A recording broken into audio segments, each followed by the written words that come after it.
Nous devons bien comprendre et saisir de l'insuffisance de la religion.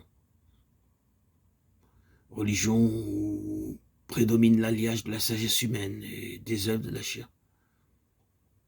Il nous faut abandonner volontairement tout ce qu'on reconnaît avoir voulu garder en main sous la domination du moi, de tout ce qu'on ne croyait ni nécessaire ni possible de placer sous le regard de Jésus. Avoir une profonde conviction de totale incapacité à saisir la grâce offerte, c'est l'humble confiance en la miséricorde et la puissance du Seigneur, afin que selon les richesses de sa gloire, il accorde la grâce d'être puissamment fortifié par son esprit dans l'homme intérieur. Éphésiens 3,16. C'est une aspiration, une soif, une attente croissante avec larmes et prières incessantes, suppliant le Père d'accomplir sa promesse en nous, de prendre entièrement possession de nous, que le Saint-Esprit pourra faire irruption dans nos vies. Quand nous ferons le vide de cette manière-là, nous serons alors en bonne voie pour être remplis de l'Esprit Saint. C'est à la foi qui a cru au Fils et au Père qui a accordé le don du Saint-Esprit. Quand Paul transmet aux Éphésiens le commandement d'être remplis de l'Esprit, il commence par leur dire, ayant cru en lui, vous avez été scellés du Saint-Esprit qui avait été promis, Éphésiens 1,13. Ils avaient déjà reçu l'Esprit, la source était déjà en eux. Il n'y avait plus qu'à lui donner libre cours pour qu'elle jaillisse et remplisse leur être tout entier.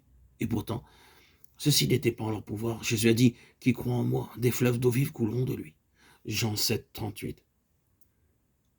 Pour que la source cachée au-dedans puisse jaillir et se répandre au dehors, il faut qu'elle soit sans cesse alimentée d'en haut par Jésus.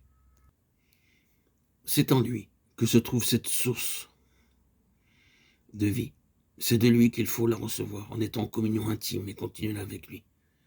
C'est de lui, le cep vivant, que la sève passe dans les sarments, dès que ceux-ci sont prêts à la recevoir avec une foi simple et confiante.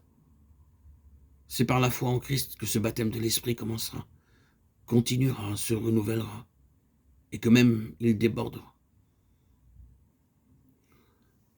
Cette foi en Jésus, cette présence toujours croissante de l'Esprit, ne dispensera pas de la foi qui s'adresse au Père pour obtenir de lui un don spécial, une nouvelle effusion de l'Esprit promis. Quand Paul écrit aux Éphésiens qui possédaient déjà l'Esprit, comme les arts de leur héritage, c'est au Père qui s'adresse pour que, selon les richesses de sa gloire, il leur accorde la grâce d'être puissamment fortifiés par son Esprit dans l'homme intérieur. Les deux verbes employés ici n'indiquent pas un travail, mais un acte, quelque chose qui se fait d'un seul coup. Et cette expression, selon les richesses de sa gloire, indique quelques grandes manifestations de l'amour et de la puissance de Dieu, quelque chose de très particulièrement divin. Les Éphésiens avaient déjà reçu l'Esprit en eux, mais Paul demandait que l'intervention directe du Père les remplisse si bien de l'Esprit qu'ils puissent faire personnellement l'expérience bénie de la présence de Christ en eux, d'une vie remplie de l'amour de Christ qui surpasse toute connaissance, qu'ils puissent être remplis de toute la plénitude de Dieu. Éphésiens 3, 19.